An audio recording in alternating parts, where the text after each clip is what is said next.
My core thesis on the banks was that in 2018, they would have a big asset mix change as a function of regulatory policy and the Fed starting to unwind their balance sheet. And so you actually saw that at the beginning of the Fed balance sheet contraction. Securities holdings were rising by 6%.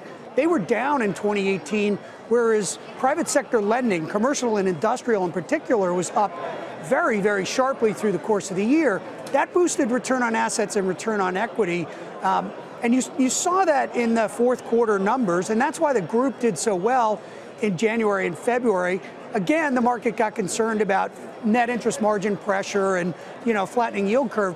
But the best example I can find of why that doesn't really work was 1995, after a very aggressive Fed, easy for me to say, rate hike cycle, when they took the funds rate from 3 to 6 and took their yield curve from 1.8% to 0, the bank stocks went up, financial sector went up 60% in 1995, the second best performing group after the tech sector, and it was because loan growth was strong.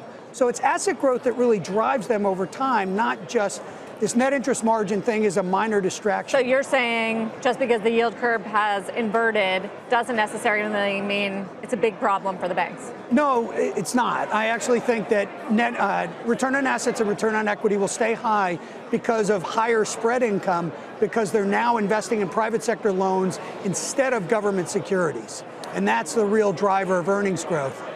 In the short run, it matters for the stock price.